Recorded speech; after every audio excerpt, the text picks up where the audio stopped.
Gypsies have, for centuries, been branded as outsiders. Wherever they've traveled, people hated and envied them. Gypsies have refused to conform to other people's values. They've remained separate, different. Who they are and where they came from has stayed a closely guarded secret amongst the Gypsies themselves for generations.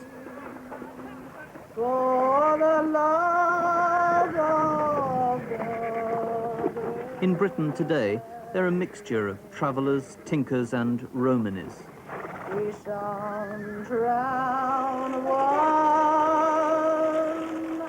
Romanis are the original Gypsies.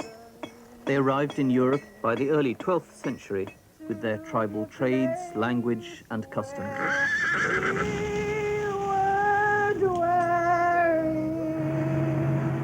There aren't many Romanis left in Britain now. They've intermarried and lost many of the links with their past. But there are some 10 million Gypsies around the world, and to find out who they are and where they came from, we took the Romany Trail, which led us back through every country of Europe. It took us through North Africa and Asia and into India, their original homeland.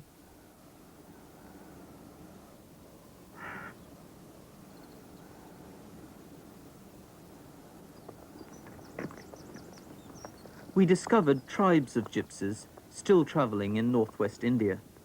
While others migrated around the world, these nomadic people have hardly changed over centuries. They pitch their homes where need or fancy takes them. Many are low caste or untouchables who can find no other place in Indian society. This is the birthplace of the culture that Gypsies have preserved in secret in every country where they've since settled. Their ritual washing and cleanliness is based in Hindu custom.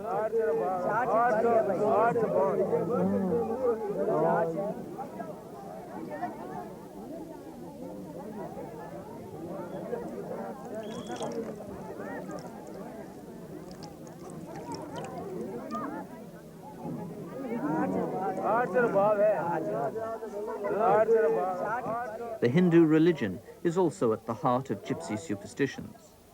The goddess Kali travelled with them and is still alive in their myths and legends today.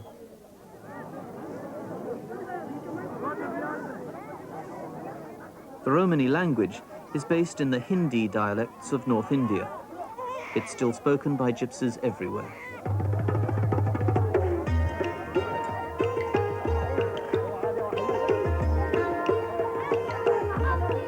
Having no written history, music and song have kept their culture alive. Wherever they travel and whatever they do, music has a special place in the life of Gypsies.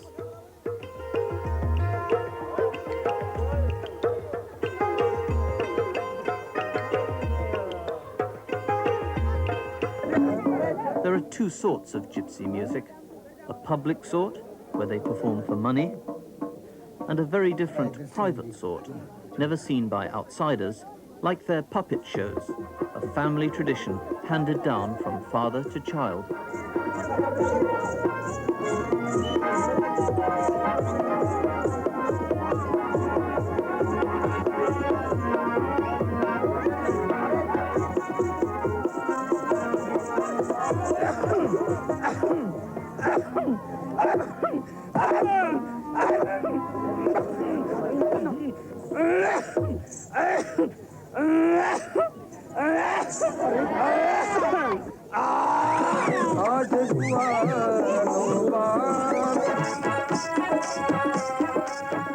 Among themselves, they love to send up the pretensions of the society they live outside, like the rich ladies of Rajasthan.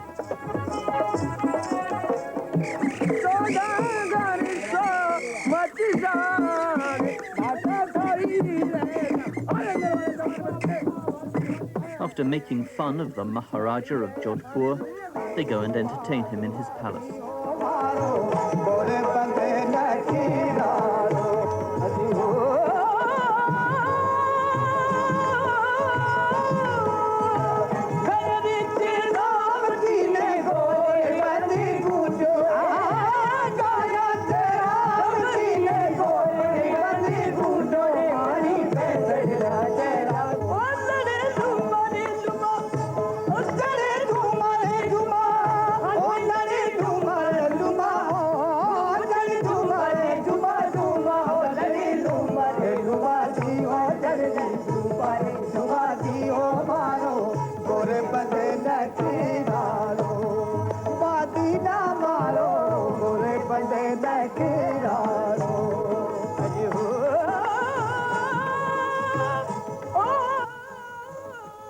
From the Maharaja's palaces, the gypsy entertainers travelled north.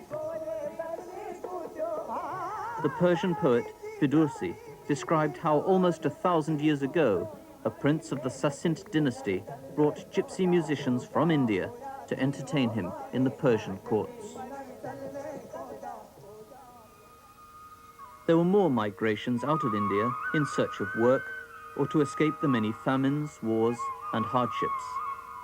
Over centuries, they travelled north through Afghanistan and Persia. Living as nomads, they still preserved their language and music. Their ways divided. Some tribes moved up into Europe, others branched off through the Holy Lands and down to Egypt.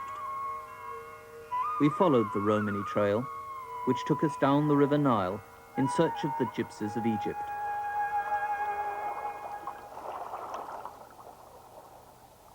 For centuries, they've remained undiscovered, unknown to the Egyptians themselves. But on the banks of the Nile, near the town of Luxor, we found them, living beside the temples that the pharaohs built for the sun god Amun-Ra.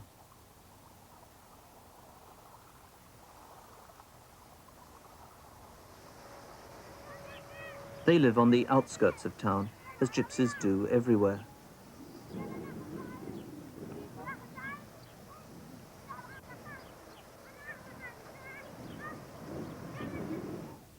The story of their unique migration has been passed by word of mouth from father to son.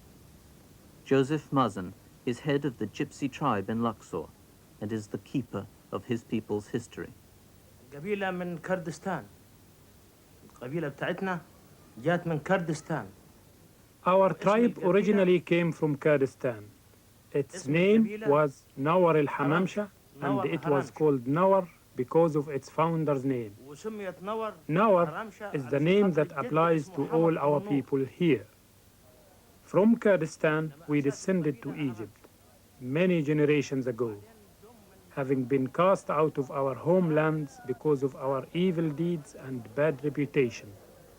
For in truth, we would steal and plunder, and some of us were highway robbers too. We lived outside society, and we kept alive our own traditions and our own language. But we were punished and driven out of Kurdistan and Iran, where our forefathers were born. اتبعنا أسلوب أجدادنا في مصر هنا. In the beginning, we took after our ancestors, but we had to pay for that, as the people were against us. In order to settle in Luxor, we encouraged our daughters to dance and our sons to become musicians, so that would become accepted by the locals. And we invaded their hearts and their minds by our arts. Khairia is one of the 3 daughters of Joseph Mazen, who became a dancer. Being from the tribe of Nawar, or Gypsy, she's an outsider from her community.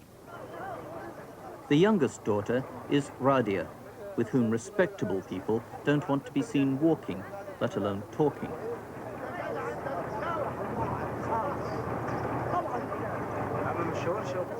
The oldest of the 3 is Soat Mazen.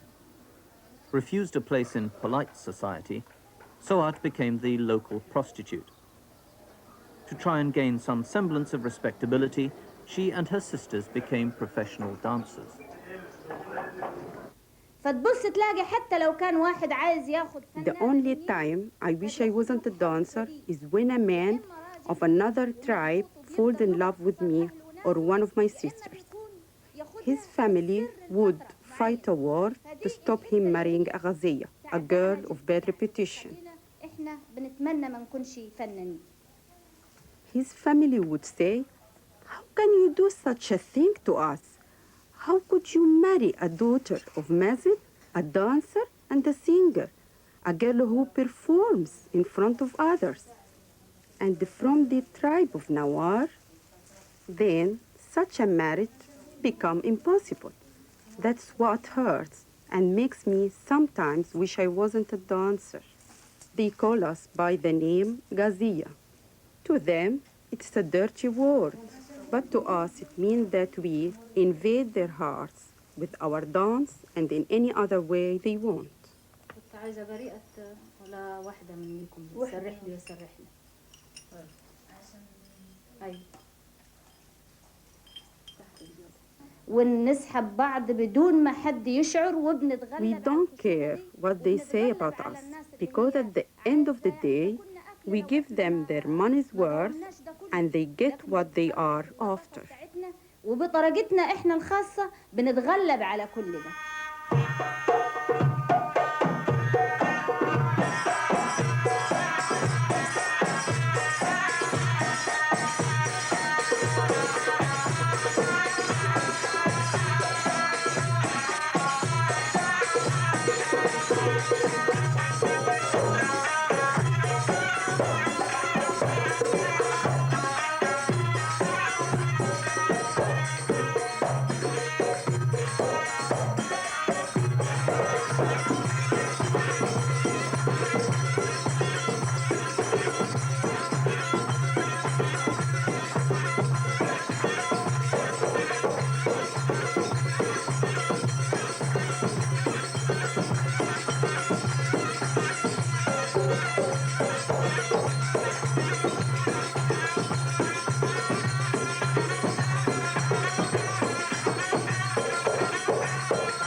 The Muzzin family, over many generations, spread across the countryside of Upper Egypt.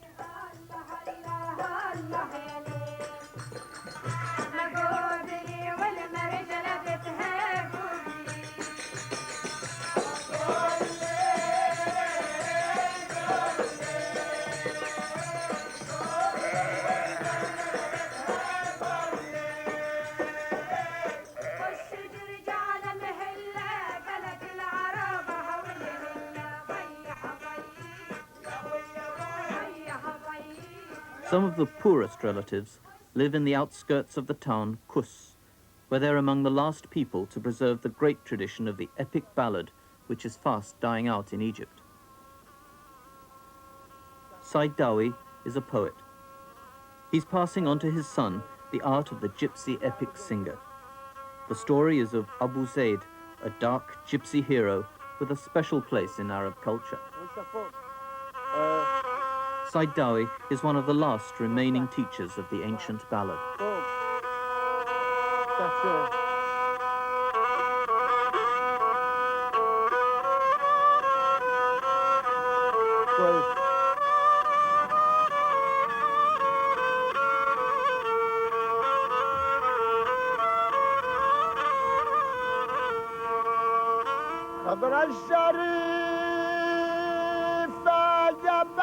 البقال وللعرب بركات خط عليها القد وقالها على البركات. Said Dawi is a poor and unknown poet, destined to remain in his village.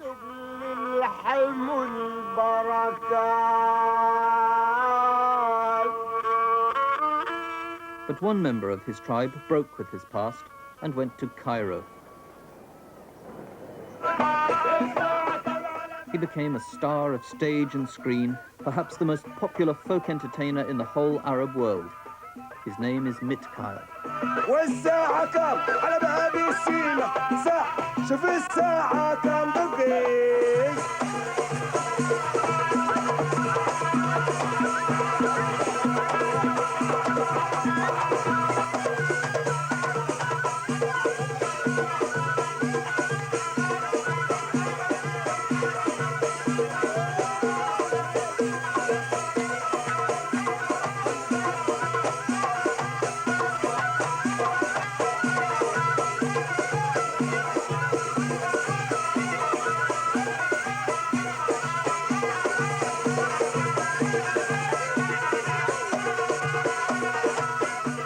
Young girls climb on stage just to be seen near Mitkyle.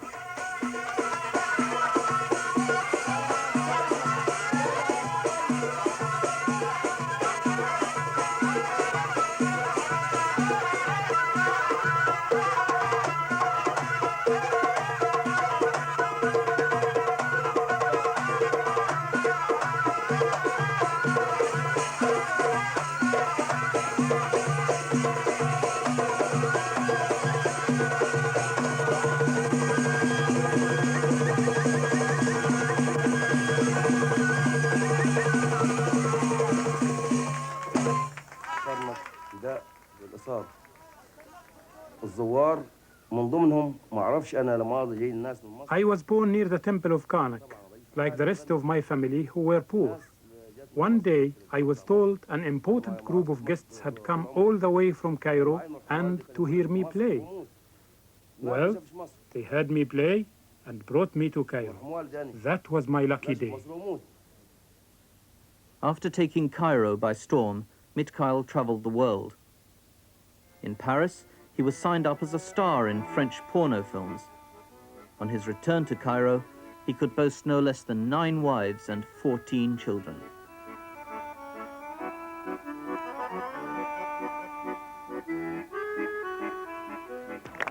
Despite his fame, Mikhail hasn't lost touch with other poorer gypsies. The jugglers of old Cairo are called Nakrazan. They make their living from the streets, as gypsies have for centuries since they left India.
Though Mikhail and his family mix with poorer gypsies in Old Cairo, there are certain places where they'd never dare to go.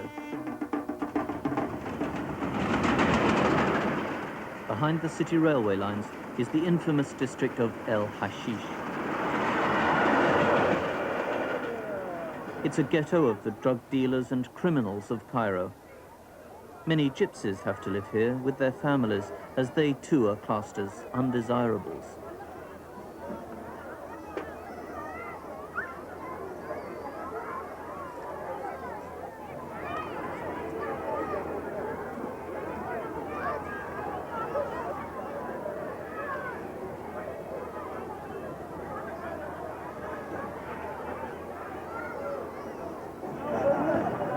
On certain days, gypsies, who are never usually seen outside their ghetto areas, make their way into the local markets.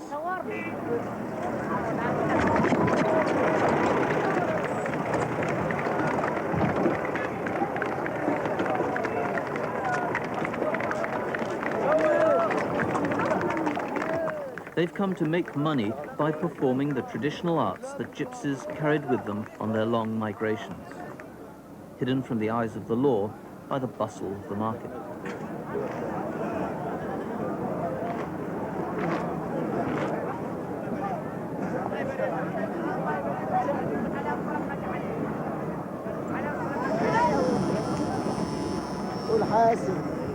The tattooist is one of Mikhail's brothers, continuing the gypsy trade his fathers brought from India. He's tattooing a new wife on top of the old.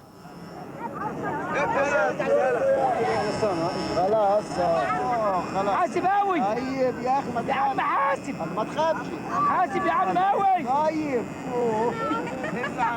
يا عم حاسب. Customers can select the design they want from a surprising variety.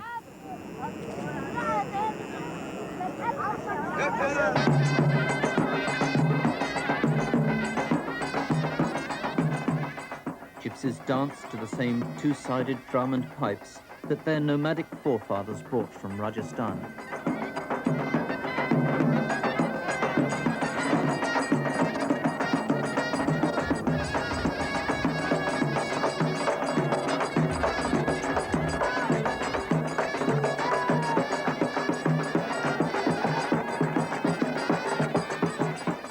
The dancing girls are called khawazis, meaning invaders of the heart. They're a different tribe from the dancers we found in Luxor. They're believed to have entered Europe with invading armies from the Turkish Empire. They're belly dancing in the markets like their great-grandmothers did.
Puppet shows, like Punch and Judy, were carried through the world by gypsies.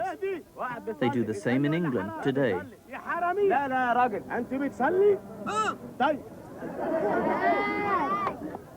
Their art began in India and became a part of every society they mixed with, often mocking other people's ways of life. They're discussing the virtues of wife-beating, Egyptian style.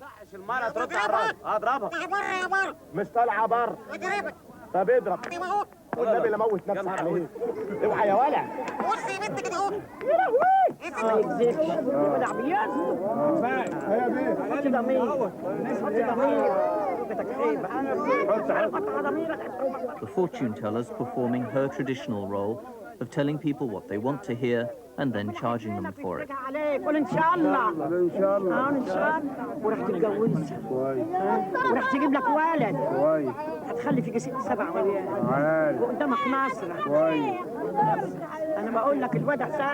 So when magic or supernatural powers are called for, the Islamic community often turns to the gypsy.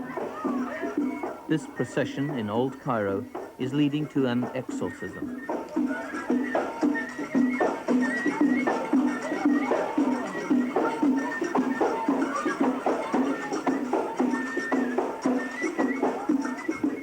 Gypsy musicians have been employed to chase the devil from an Egyptian girl who's suffering from an illness that modern medicine can't diagnose.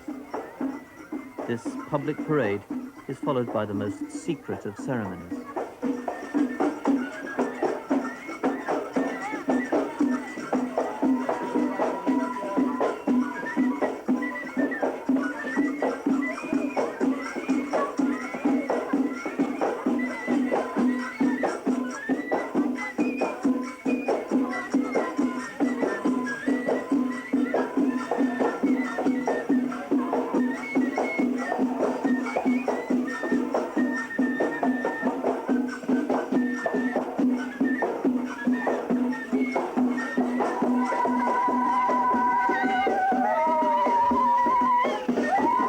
Before entering her home for the exorcism, the girl is ritually cleansed. A bird is sacrificed to the devil.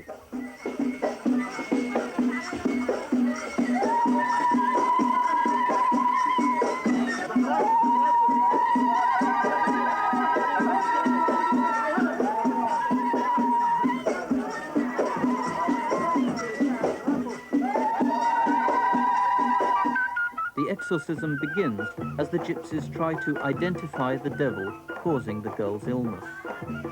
They do this by dressing her in costumes and playing the music of different lands.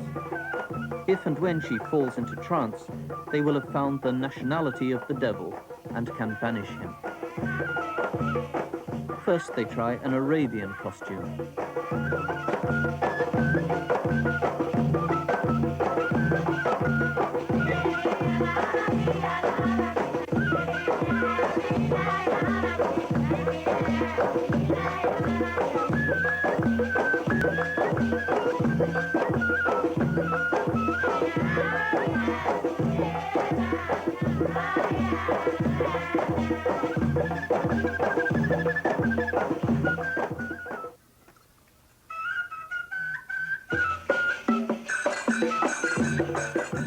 As she hasn't fallen into trance, they change the rhythm.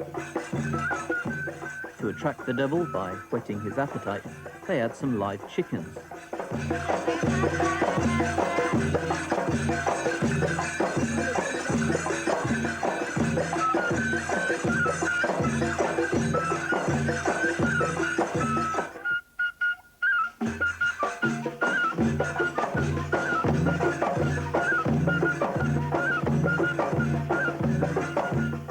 The devil still hasn't responded, so they change her costume for a Moroccan one.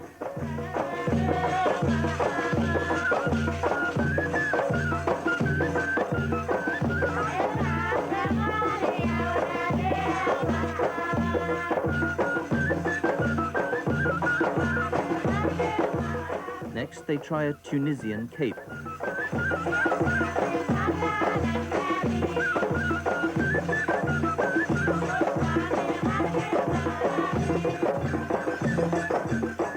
As the girl begins to react to the faster rhythms, the musicians know they've caught the devil.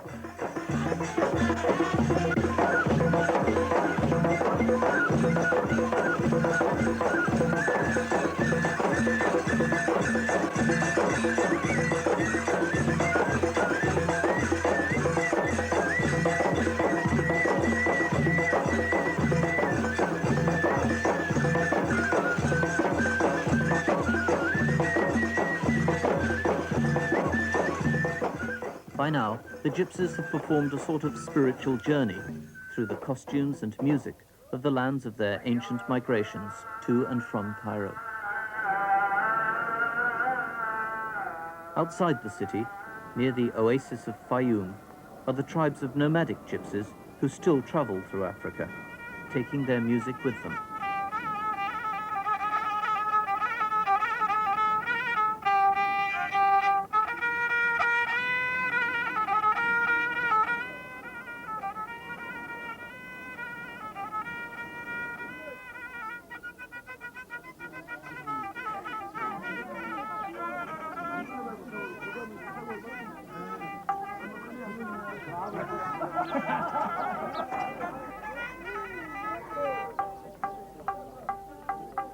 These are total outcasts, neither speaking the local language nor following the Islamic faith. To escape the persecution that still follows them, they travel today in the company of other nomads, following the routes of their original migrations, but disguising their identity for fear of persecution in new lands.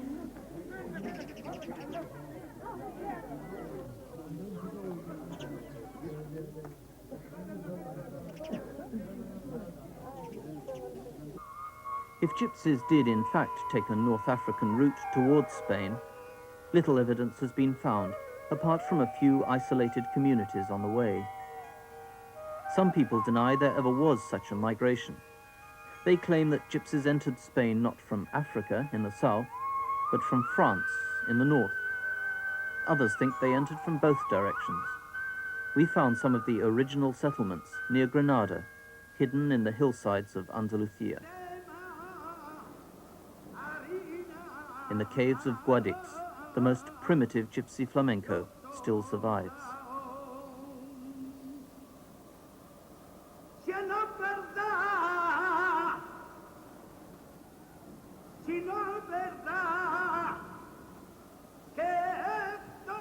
The Andalusian gypsies definitely believe they migrated here from Egypt, and it's a common theme in their music. The earliest type of unaccompanied flamenco is very Arabic in flavor, much like the prayer chants of Islam. An ancient song of the gypsy migrations into Spain is sung by Pepe Albayzín.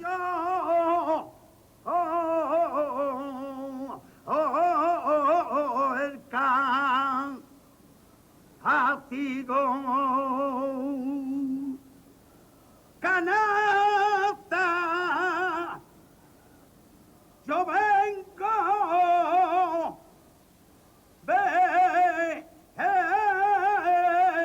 viendo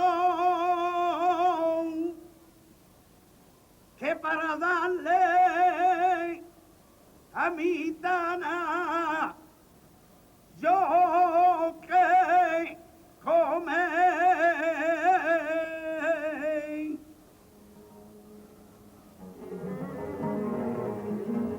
Beneath the Moorish palace of the Alhambra in Granada lives another of Spain's gypsy communities. The caves of the Sacromonte have housed some families since the 15th century.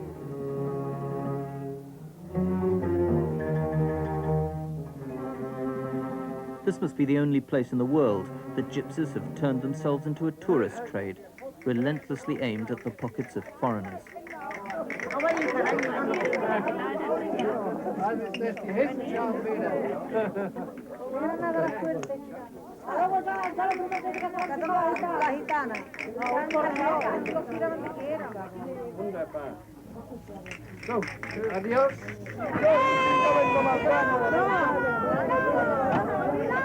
Coach trippers coming to visit the gypsies get more than they bargained for.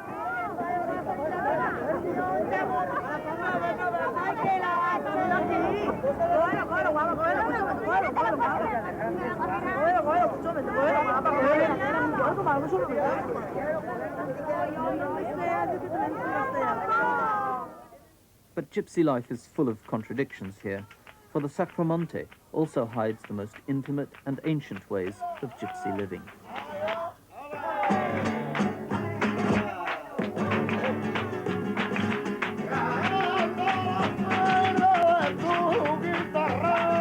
In their cave, the Cortez family are holding a very private fiesta that will last them through the night.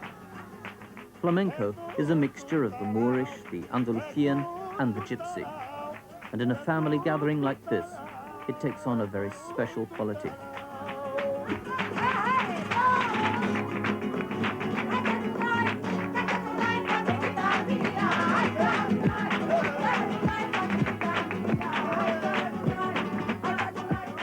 The most Arabic of all flamenco music is the zambra. It was born in these caves.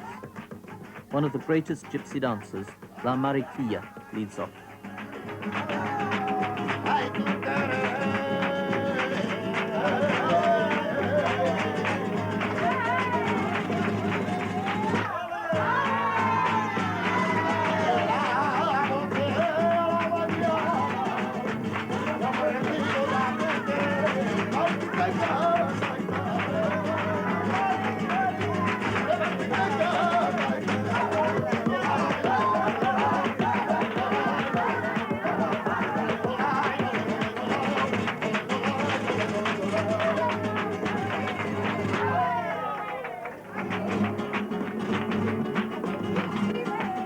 To the eldest son's accompaniment, all the family dance in their turn.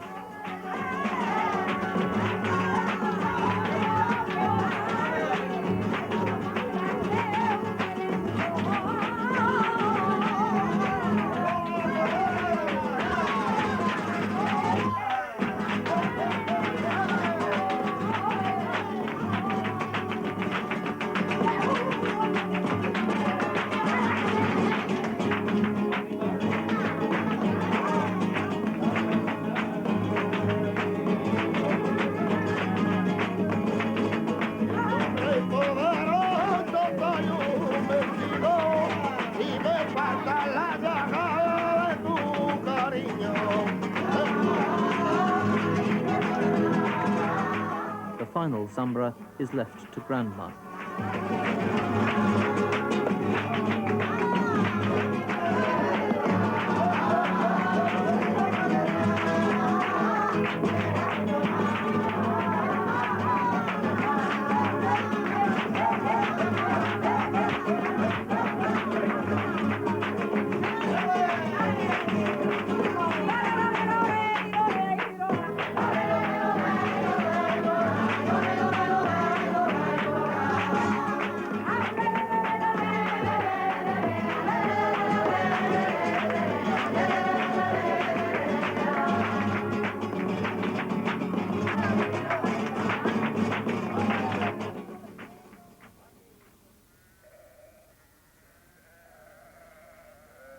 Not all Granada's gypsies live in caves, but those who left to try a new life in apartment blocks have found it hard to adapt.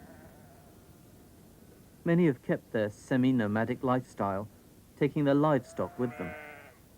There was little attempt by the government to re-educate those who were rehoused. So the gypsies of Granada turned to self-help. 4 por 7, 28 y 2 que nos llevamos. 35.900. Their classes are organized by Miguel Haggerty, a part Spanish, part Irish gypsy. This is a very poor neighborhood, very poor part of Granada, and the class essentially is teaching these people to count, to multiply, to add, subtract, and to read and to write, things that are necessary to if not integrate ourselves completely into the Gurja, into the non-gypsy society, to at least handle ourselves with more ease. The gypsies have always been accepted as, say, a folkloric sort of thing and taken advantage of here in Andalusia. But here are the very real problems, the day-to-day problems. Not all gypsies can sing, can dance, and can play the guitar. The families are very large, and these are the main problems. Unemployment and a cultural rejection on our part and on mostly their part, I think. Little by little, things are coming out again, certain prejudices. And I think this happens whenever there's an economic crisis. You look for a scapegoat. And the gypsies, we've always been scapegoats in every society. As in all gypsy societies, the gypsy minority here in Spain has music as the very first, most important element, as a binding factor from all the gypsy cultures here. Specifically in Spain, of course, it's flamenco. This is a way of nomadic peoples preserving a tradition orally. Romany, our language, is not written, never has been written. Just now dictionaries are being compiled of it. But our music is something that does not have to be written down. It expresses all of our frustrations. It's extremely important. The single most important and obvious factor that holds all gypsies together, not only in Spain, but I think all over. Other gypsies are working to spread an understanding of their culture throughout society. Pepe Heredia Maya is unique. He broke away from the life of the gypsy ghettos and is now a professor of the language of flamenco, lecturing at Granada University to classes of non-gypsies. Como vehículo de expresión de multitud de sentimientos. Para mí, que el cante flamenco. For me, flamenco songs give the most detailed description of the day-to-day lives of the Andalusia gypsy people. Many think that these songs are only about politics, but in fact, they express every sort of emotion, from love to the most seemingly trivial things. Flamenco is a chronicle of the daily lives of the Andalusia gypsies. Pepe made a film called Let Us Be Heard. It's the first attempt by a gypsy to tell his people's history. Que a un pueblo no se le mata con una disposición.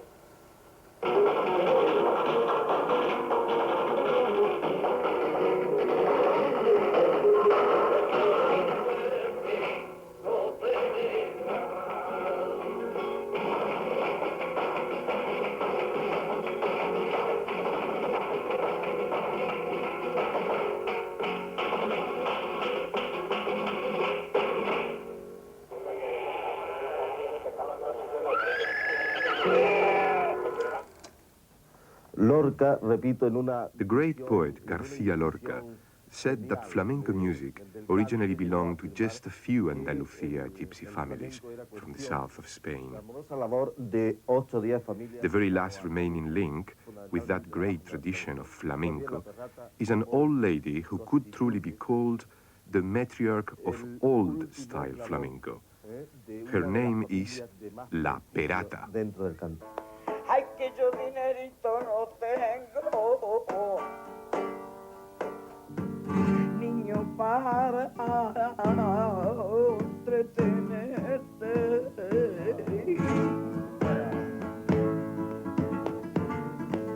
Ay, no me llores pa' juguete, ay, tú no me lloras a mí, por juguete.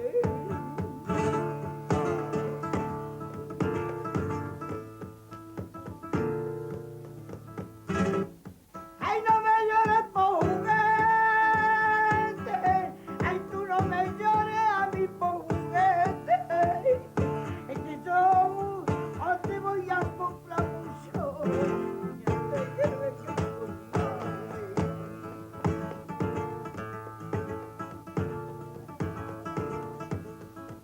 The pain expressed in the old flamenco songs is still felt by gypsies today. Just outside Granada, the gypsy township of Virgencica was built as a temporary home for gypsies some 20 years ago, when travelling was forbidden.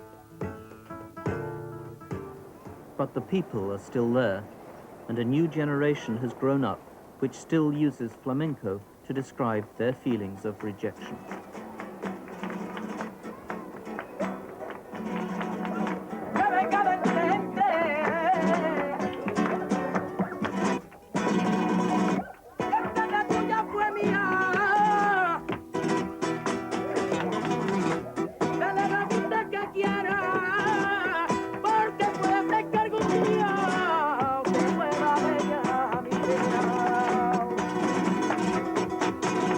Esto es un tema que tiene para nosotros yo creo que es la base principal porque es la que nos hace sobrevivir. Our music is the very basis of our lives because it allows us to survive. Music makes us feel and forget our sorrows. For us, the rhythms of flamenco are in the bloodstream. They are deep inside us. It's our most precious tradition. Flamenco means everything to us, and I think it's the basis of every gypsy's way of life. Some local boys have written a modern pop flamenco number about their frustration at being bottled up in the ghetto and branded as gypsies.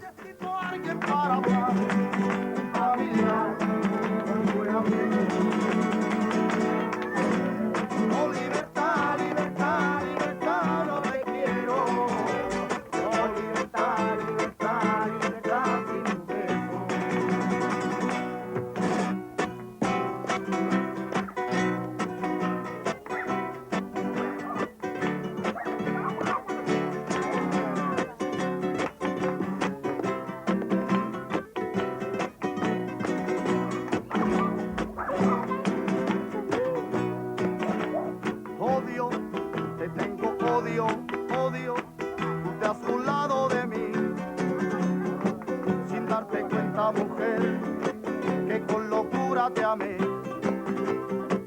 ya no me vas a engañar, porque me engañas con otro y no te quiero ver más.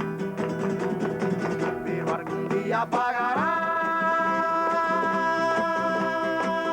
todo el daño que me hiciste, con el fuego que me hiciste, no lo quiero ni pensar. As music is part of the gypsy way of life, so it's travelled with them on migrations and pilgrimages. We followed the Pilgrim's Trail, which brings gypsies not just from Spain, but from all over Western Europe to the great religious festival of Sainte Marie de la Mer in the French Camargue.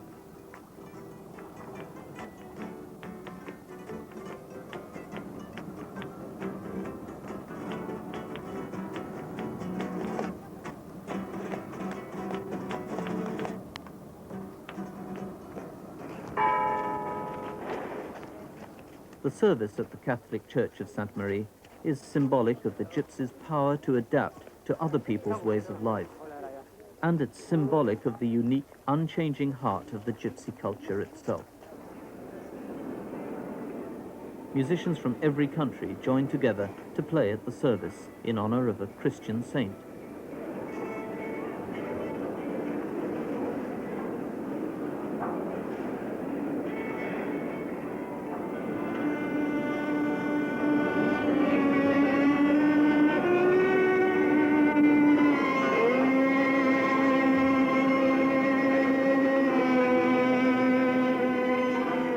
The Madonna they've come to worship is Saint Sarah, the gypsy patron saint of travel. She's known as Sarah the Egyptian because they believe she traveled here from Egypt.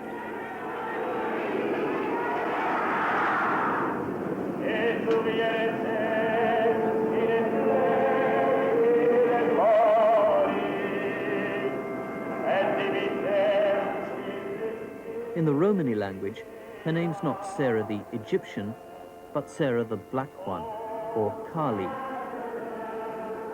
Kali is the name of the Indian goddess of time. In a French church, gypsies of every nationality are worshipping an Egyptian Madonna, whom they call Kali, an Indian name.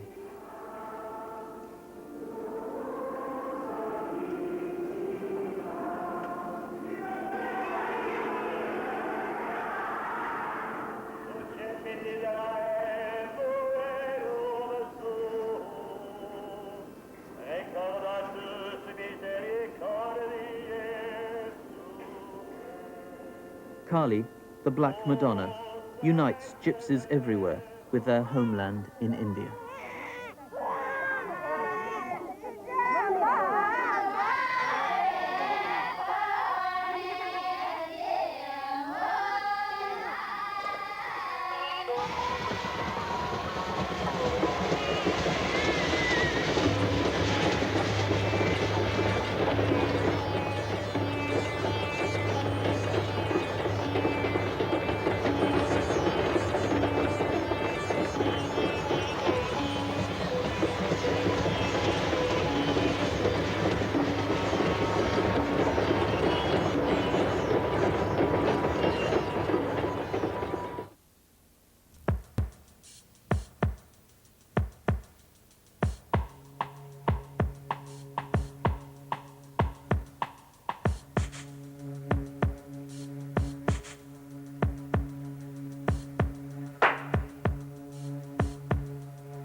The original homeland of the gypsies is India. Here, many have given up the traveling life to find wealth or acceptance in the big cities. They found the same poverty and discrimination that have dogged them for centuries and that drove them to find a better life elsewhere on their migrations.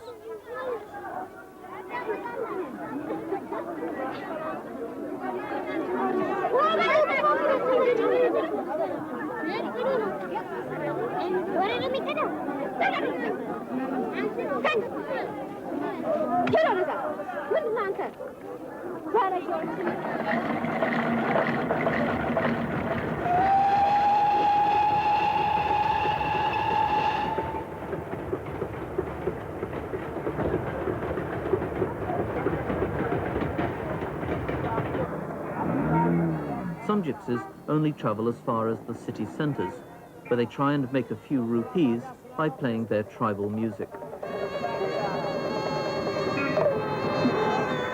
Today, as in the past, the authorities view gypsies with distrust and displeasure. Their arts are classed as begging. They're moved on as they have been for centuries, forced to find another place to rest until they're moved on again.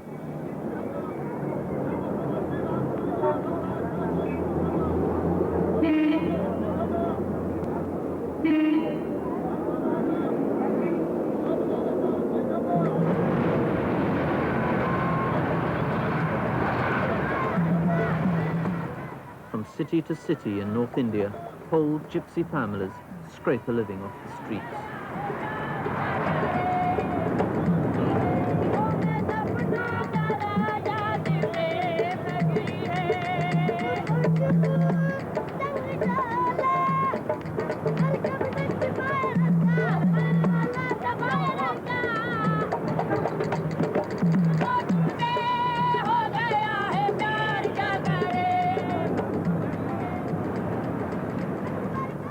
To escape such poverty and discrimination, the gypsies of India migrated in tribes over the past 10 centuries north into Afghanistan.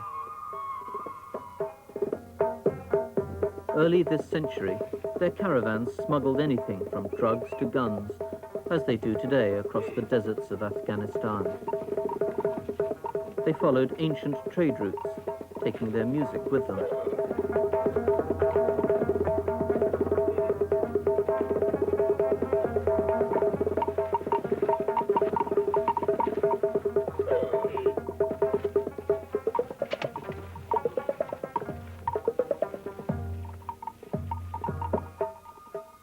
As their migrations entered Persia and the Middle East, gypsy caravans became a welcome sight at local markets, bringing exotic music and magical tricks from distant lands.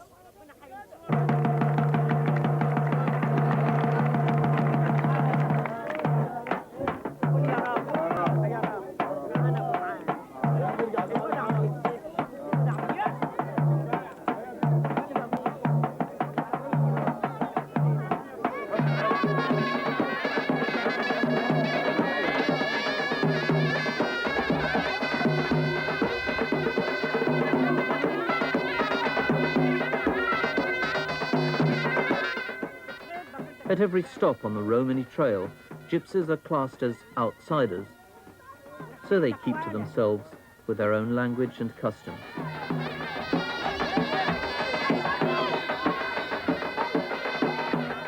Stick dancing and drumming were carried from these markets far into Europe with the gypsy caravans.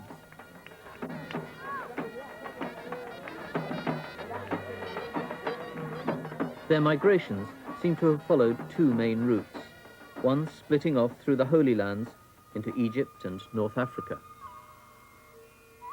The other continued through the Turkish Empire, remaining outsiders but absorbing the local life and religion of the districts they passed through. By the early 12th century, the gypsies had entered Europe. The first arrivals called themselves the Dukes and Lords of Little Egypt. The locals thought they were a lost tribe of Egyptians, and so called them gypsies, a name which has stuck till today.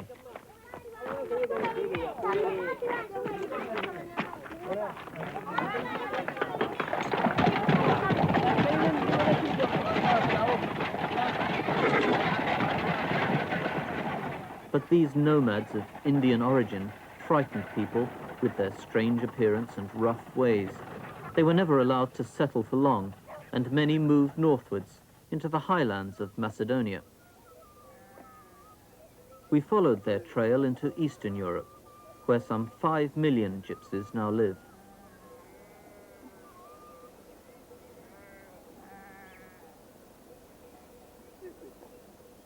In Yugoslavia, on the 6th of May each year, there's a gypsy festival. It starts at dawn.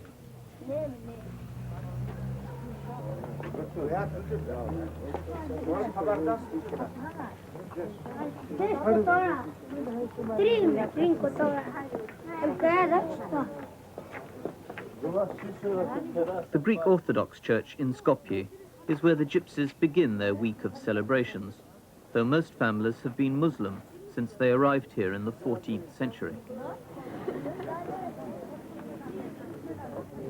At a Christian church in a communist country, Muslim gypsies are recalling their Hindu past from India.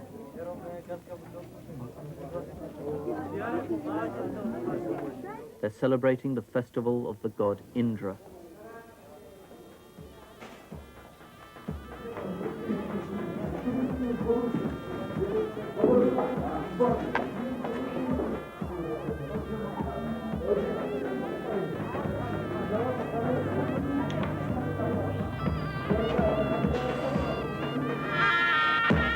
The pipes and drum have accompanied their acts of worship since they left North India.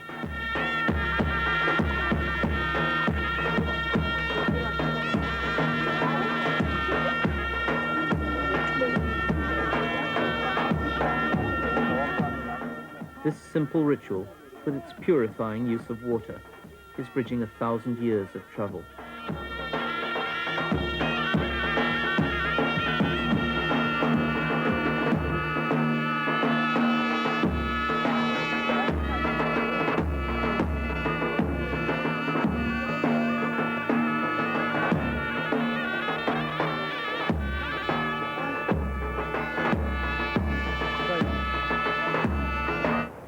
After a terrible earthquake, when the station clock stopped in Skopje, much of this capital city of Macedonian Yugoslavia was totally rebuilt.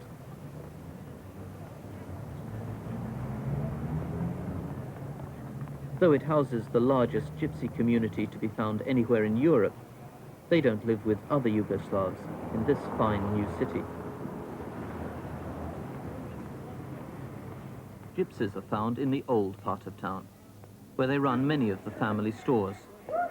The tinkers of the Kaldaresh tribe have been metal workers since they left India.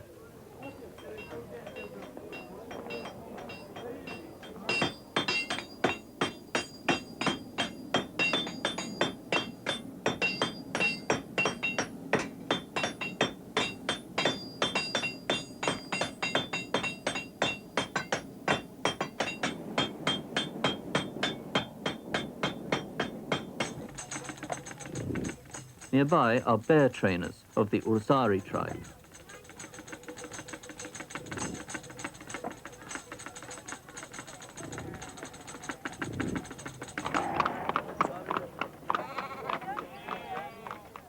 In the suburb of Shuto Orezari, where most gypsies live, the May festival continues with the buying of sheep.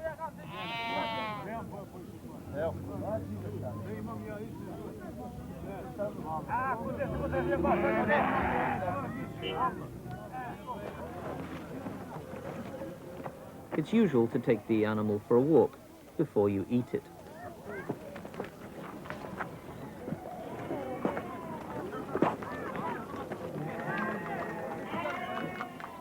At the home of Emin Ramadan, one of the community leaders, this family festival is accompanied by Indian music.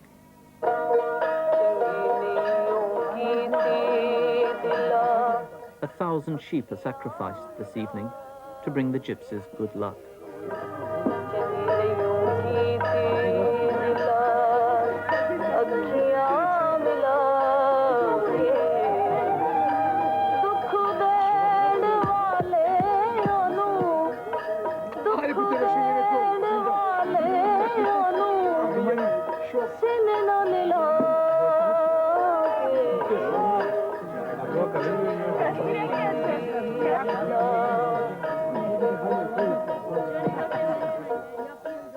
Emin Ramadan is a spokesman for the gypsies here, who want to be recognized in Yugoslavia as a national minority of Indian origin.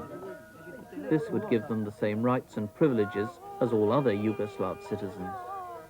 For that reason, they've rejected the name gypsy in favor of Rom, Rom or Romany being a tribal name of Indian origin. Emin is also choreographer of the state Romany dance troupe.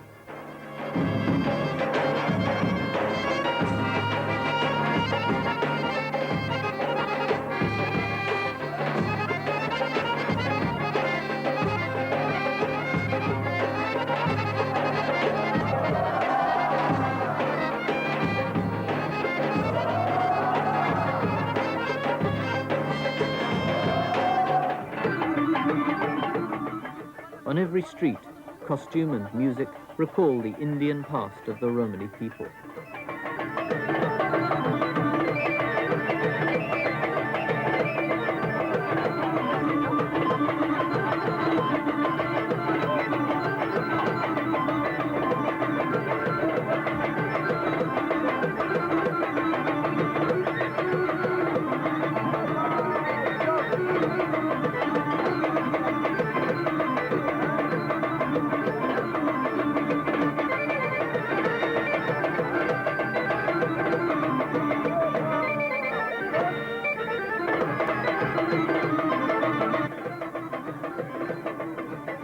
This gypsy community is quite unlike the rest of Yugoslavian society.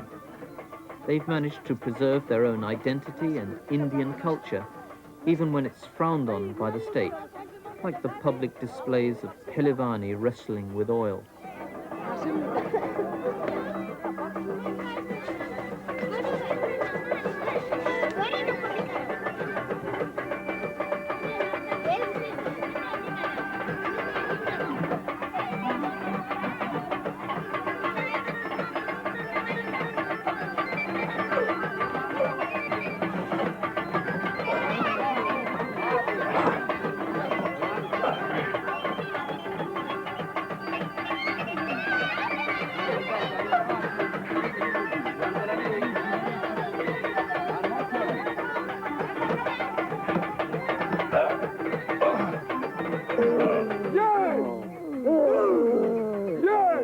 A different kind of struggle is presented by the local Romany drama troupe. Its director, Juro Yazarevsky, is telling a history of the gypsies of East Europe. Words can be censored, but not grunts. So they grunt and groan their way through a symbolic play about how one oppressive dictator, meaning Hitler, was replaced by another oppressive dictator, played by the man in red.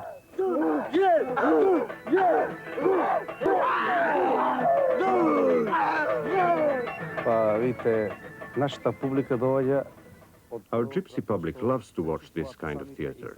It's something very real to them, this retelling of their past with its depiction of their music, their happiness, their hopes and tragedies.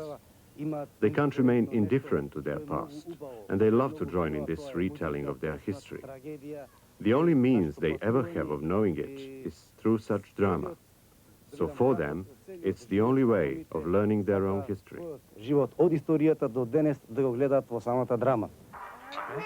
At home, Juro explains to his children about the family history.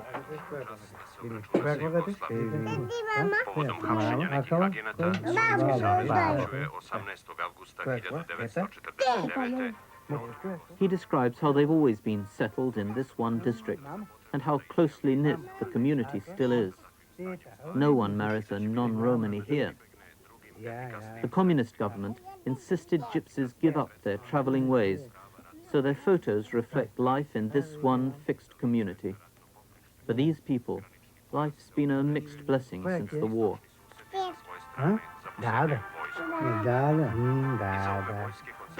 After the war, Stalin considered the time had come for a clash with Yugoslavia and prepared to use force. But the different minority groups within Yugoslavia were united behind Tito and were determined to retain the independence of their country under Tito's socialist regime. This unity had been symbolized even by the gypsies who had fought alongside the partisans to free Yugoslavia from the Hitler tyranny. Many gypsies had perished in concentration camps, but now in the post-war years, a new chance came to them, as to all other citizens of Yugoslavia, to unify against the new tyranny of Stalin's Russia.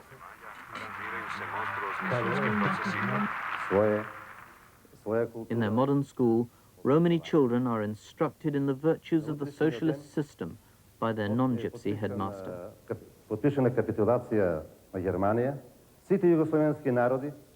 After the war with Germany, all Yugoslavian people got their freedom to build a new socialist Yugoslavia. Among them were the gypsies, who before that had no rights or freedoms in our country.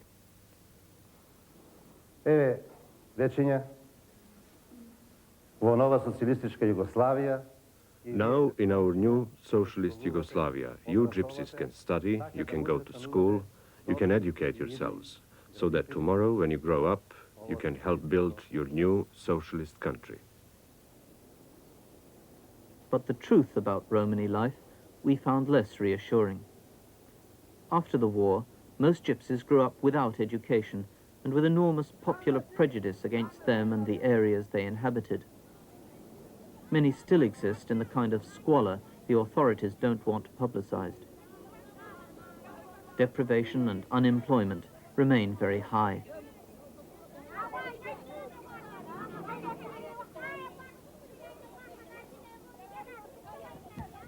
Earlier this century, East Europe's gypsies were mostly nomads.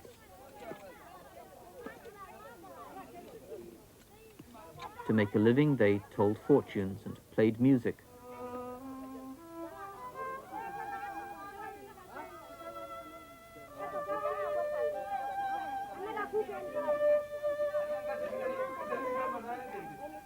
Their tribal life had changed little since they'd left India, generations before.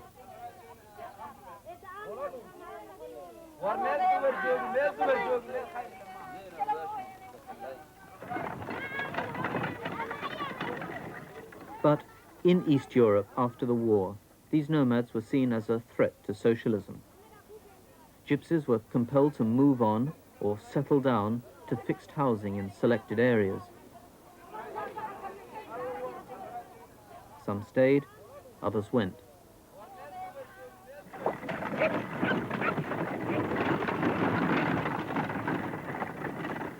They followed the Romany trail that had led their ancestors across East Europe, from Yugoslavia through Romania and into Hungary.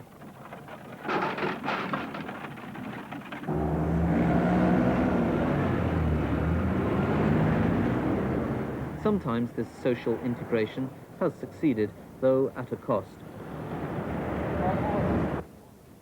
In Budapest, the capital of Hungary, Europe's best-known gypsies can be found as professional entertainers in expensive restaurants. They're the most integrated of all Hungary's 500,000 gypsies.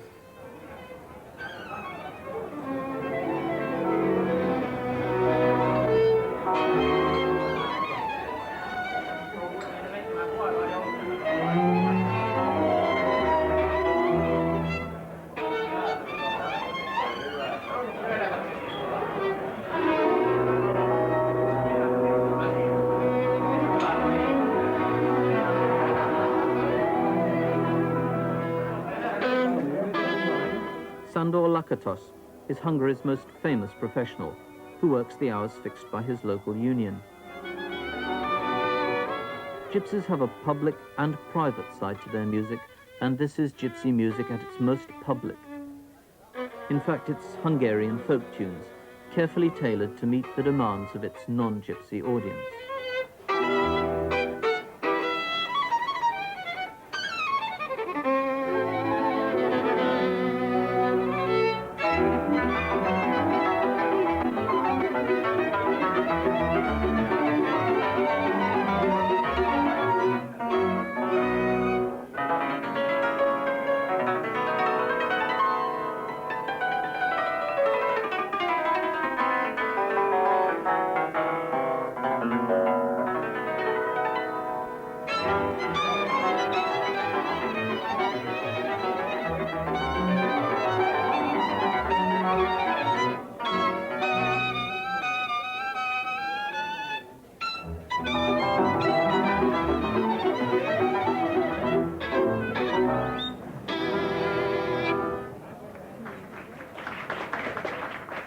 Over the years, professional restaurant performers gave up the gypsy life and language to become acceptable Hungarian citizens.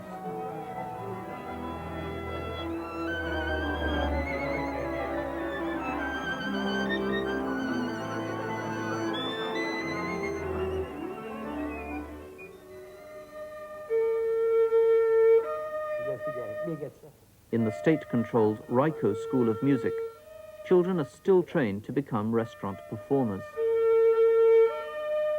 Their gypsy teacher explains the tricks of the trade.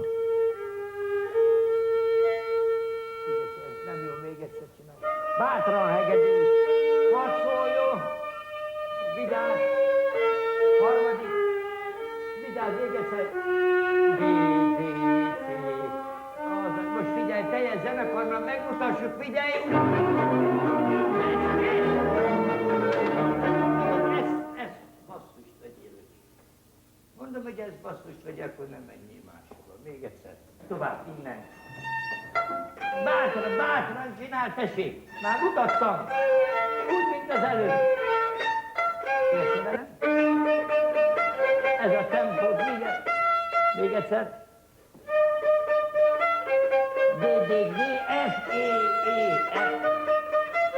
Mindenki tudja, hogy jó van, de gyerünk meg mindenki.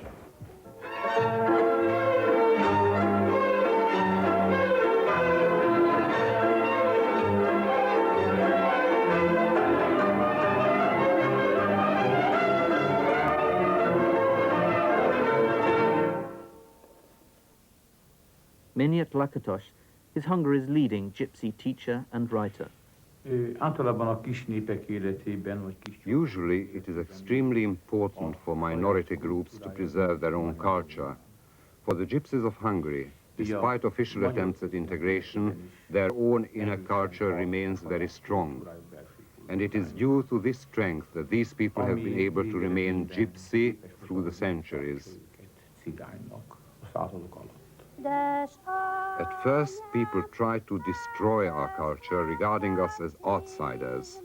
But despite popular prejudice, gypsies want to integrate.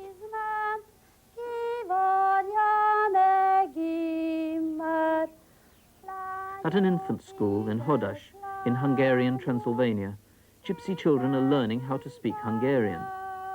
They're very different from the Budapest children. Their parents are mostly poor and illiterate, and the children still speak Romany at home. Gyerekek, tetszett a dal? Rézműves Rita, jöjjön ki, énekelje már el ezt a szép új dalt. Próbáljuk meg. Tudod cigányul, mama? Tudod? Na, majd Robi vagy te is. Gyere, segíts neki, Robika, jó? Csak Rita, kezdj előbb, jó? Egy testvérek vagytok, így is, hát jól. Tedd át a kis kezed.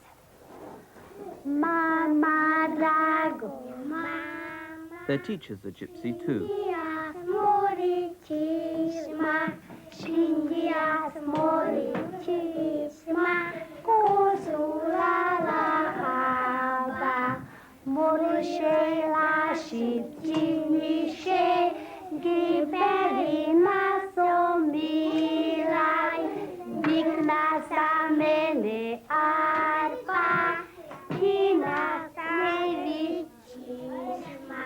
Olyan okosak vagytok. Parents who collect their children from the nursery are actually paid small sums by the Hungarian government to encourage them to send their children to school. Andrejám, jöttek érted? Menjél, légy szíves. Kérd el az uzsonnát.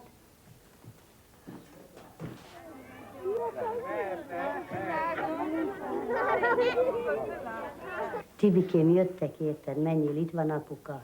Kérd el az uzsonnát, és mehetsz haza.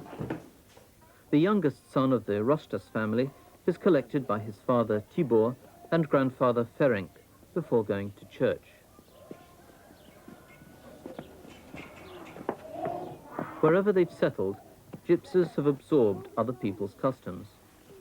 So when we found these people visiting a Catholic church in a communist country, we weren't totally surprised. But what makes it unique is that the entire service is in the Romany language for the gypsies. It's the only such church in the world.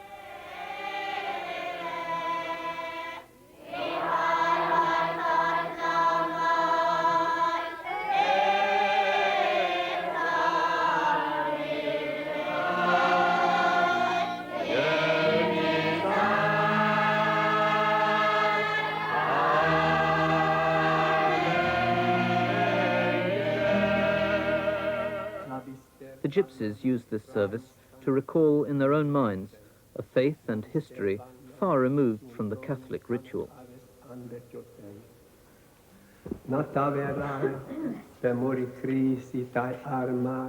The Hungarian priest is a sort of missionary in his own country.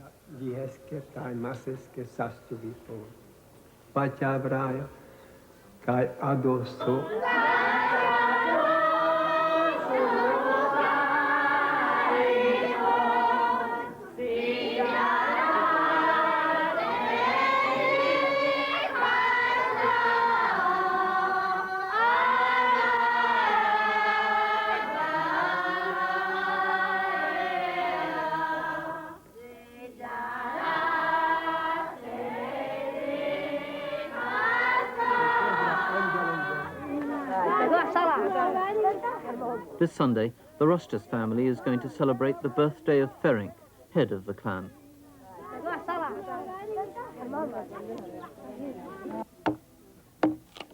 At home, they're preparing the birthday meal.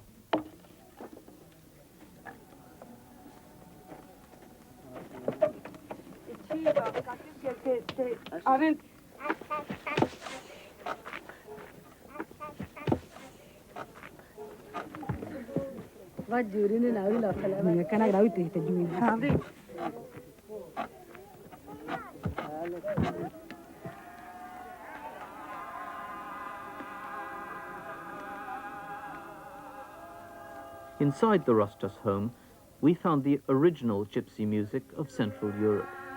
It's nothing like what you hear in a city restaurant. This is gypsy music at its most private.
Most gypsy families, like the Rostas, can't afford meat with their meals. But for this special occasion, the whole clan has clubbed together to buy some chicken.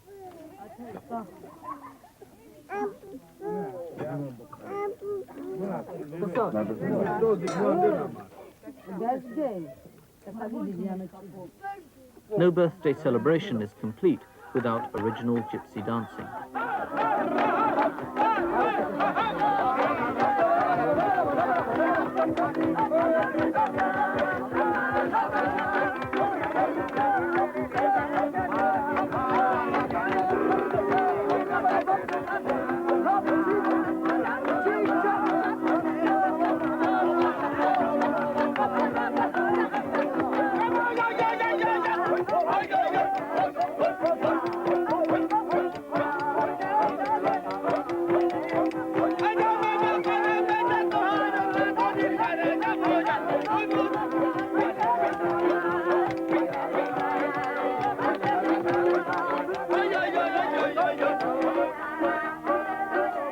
The art of stick dancing came with the gypsies from Asia centuries ago. It's died out almost everywhere, but the Rostas family have preserved it as a link with their past.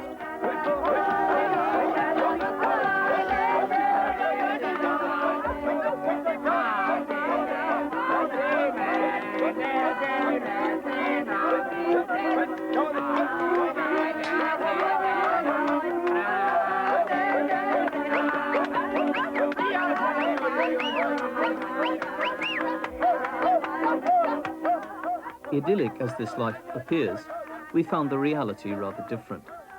To find any kind of work, gypsies have to travel every weekend on a special black train. That's a train for gypsies only. There's no work for them at home in the village, and so they're forced to take the black train to Budapest.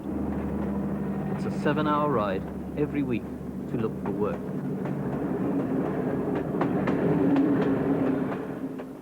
We are often called the guest workers of Hungary, having to travel every weekend from the countryside into the city and then back again the next weekend. My family would love me to work in the village at home, but I have to go to Budapest as there's no work to be found here and I can't keep my family. So I travel to the capital to earn money.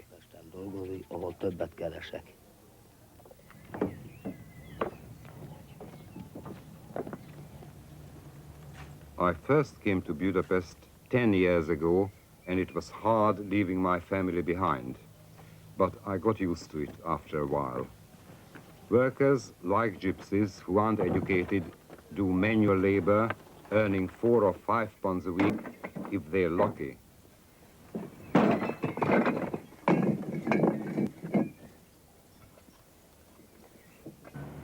As gypsies earn so little, they have to live in hostels, which belong to the very building companies they work for. In the evenings, they hold their own private parties. Gypsies like Tibor Rostas are disliked by most Hungarians, who look on them as undesirables, even though these gypsies build the very houses most Hungarians live in, as well as their own hostels.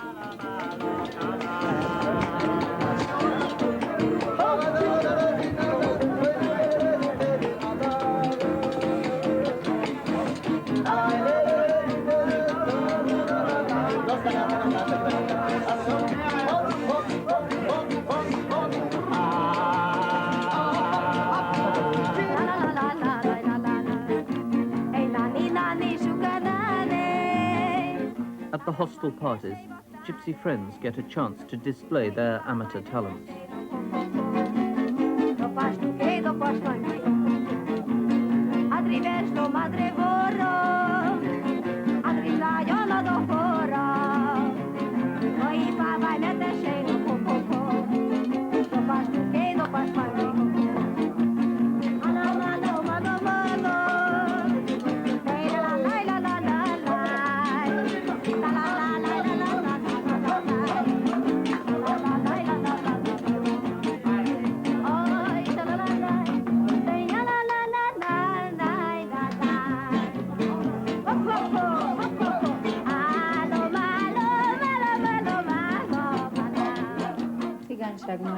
The gypsies are probably the only people left in Europe with a folklore that is still living and growing today. This means that their songs, dances and traditions aren't just for some sort of stage presentation, but are the means of describing their everyday lives. Let me give you an example. The husband of an old gypsy woman had been sent to prison, but just a few days before his release, the old lady suddenly burst into rhyme like this: God give me that day and liberate the poor prisoner, liberate the prisoner from captivity, and myself from sadness.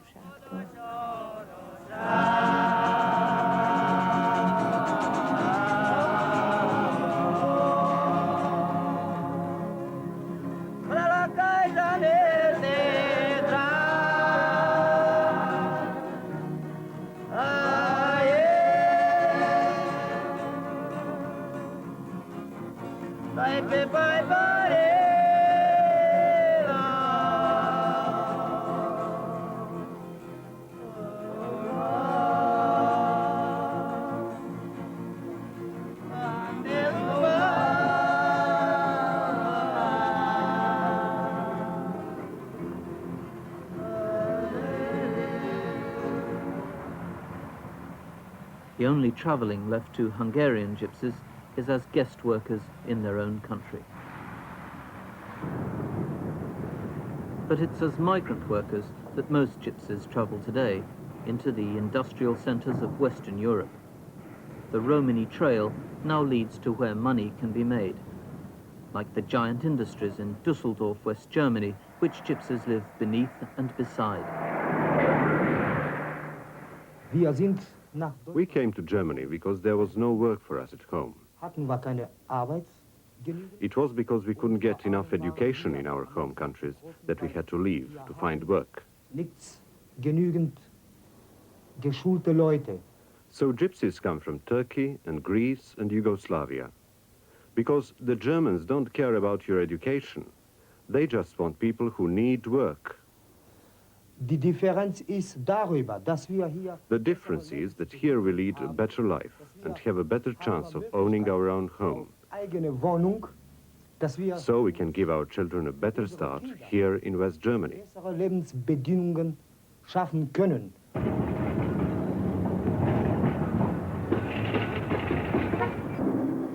There are tens of thousands of gypsy workers in Germany doing semi-skilled or unskilled work that Germans don't want to do. Anything from tram driving to road building. But there's a lot of discrimination. You can't get a job at all if they know you're a gypsy. So the gypsy workers pretend to be Turkish or Albanian or Serbian, anything to stop your boss finding out you're a gypsy. We even pretend to speak other people's languages because if the boss discovers you're a gypsy, you'll be out of a job by the next morning. Amadov Jelajidin and his wife work together in a Dusseldorf printers. They earn less than a German for the same work, but it's far more than they'd ever get back home in Yugoslavia. The family lives in a two-room garret flat because they're saving. We came to work here because it is not easy to find a job in Yugoslavia. We came to work and earn money. We have problems with the children. When they go to school here, they must learn German as well as Yugoslavian. And afterwards, they have to stay alone at home for hours or spend all day in the kindergarten until we can pick them up when we've finished work. It's very hard on them. But at least in Germany we can make a living.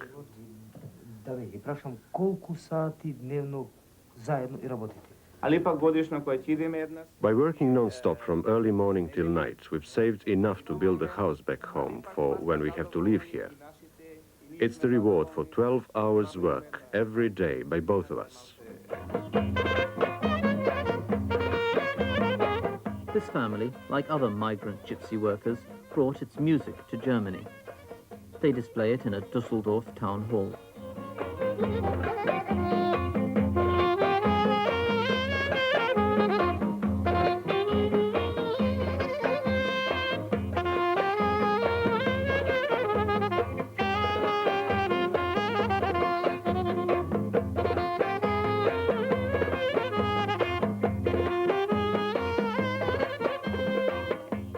The music of the migrant Yugoslavian gypsies is quite different from what the resident German gypsies play.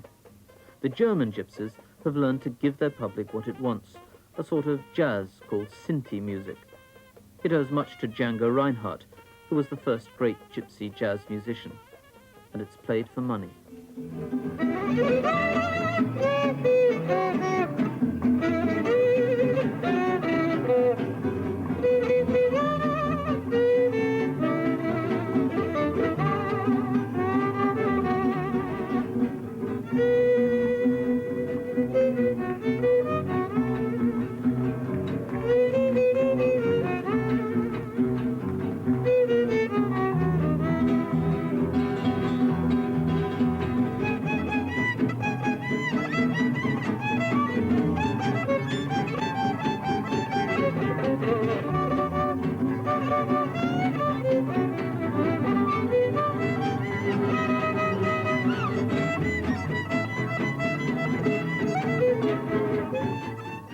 This group is called Swing Gypsy Rose. Its founder changed his name from the gypsy Krona to the Jewish Rosenberg. With a gypsy name, he'd been out of work like many other German gypsies. But with his new Jewish name, everybody wanted to employ him. When it comes to gypsies, he's found the German conscience to be very selective.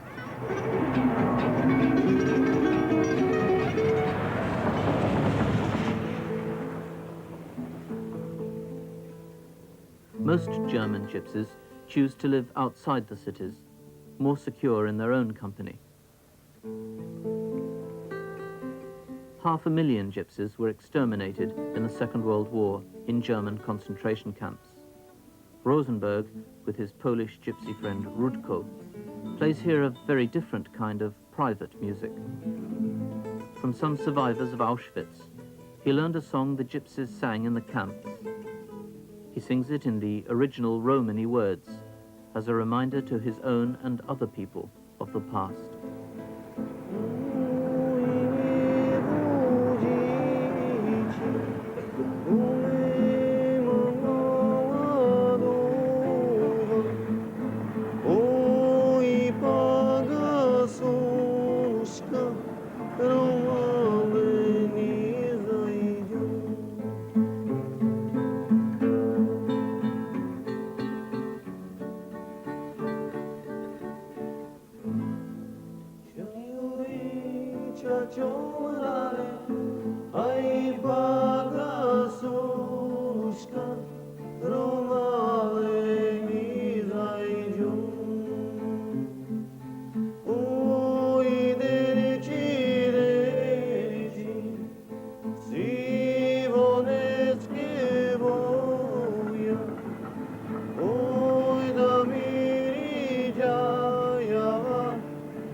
Rudko and Rosenberg believe they can fight, with their music, the discrimination German gypsies still face.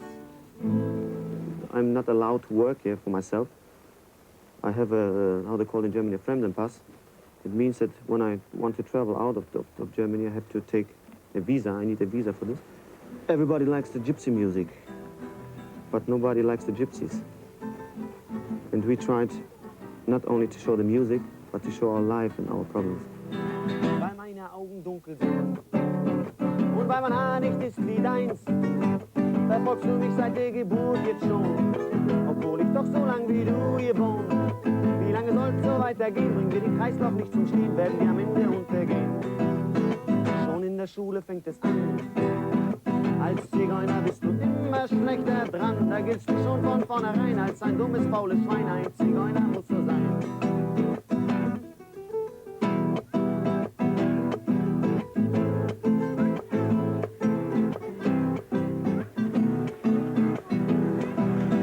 Weil meine Augen dunkel sind und weil mein Haar nicht ist wie deins, verfolgst du mich seit der Geburt jetzt schon, obwohl ich doch so lang wie du hier wohn. Wie lange soll's so weitergehen? Bringen wir den Kreislauf nicht zum Stehen, werden wir am Ende untergehen. Sag, wohin sollen wir denn gehen? Verflucht nochmal, kann uns denn keiner mehr verstehen. Warum sind wir der letzte Dreck? Warum schickt man uns immer weg? Warum sollen wir die Dummen sein? To try and begin to settle some of the problems that gypsies face in every society, and to try and persuade the German government in particular to pay the same reparations to gypsies as they did to the Jews, a World Gypsy Congress was organized in Germany for gypsies of every nationality.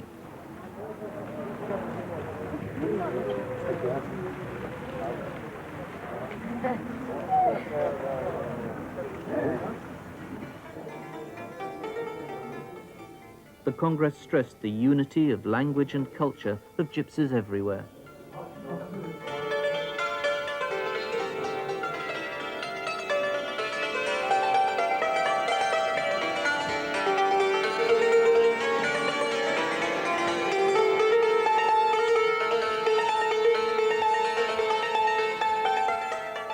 Wherever we go, every nation should be our country. We must not think that, well, this is not my country. For a Baha'i, wherever we are, that is my country. Für die Bahai, wo immer wir sind, wo wir immer wir uns gerade aufhalten, ist das unser Land.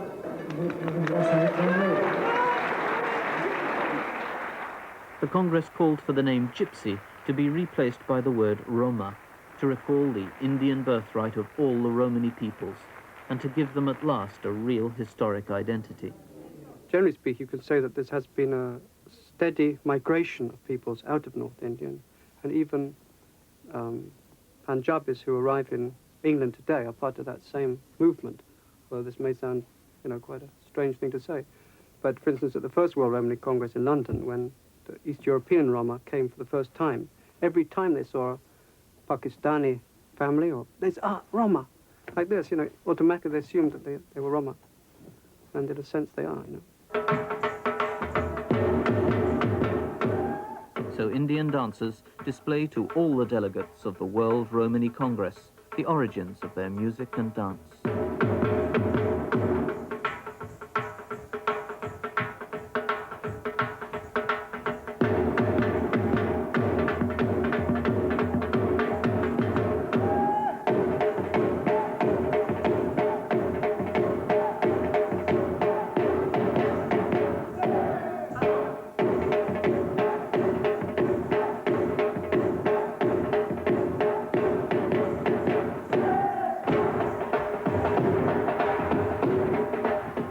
dancing together, the delegates of some 10 million gypsies around the world symbolize the newly found unity of the Romany people after 1,000 years of wandering.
Piece of tonight's festivities, an estimated 40,000 people are packing the gas lamp quarter, and the party isn't expected to end until about 2 in the morning.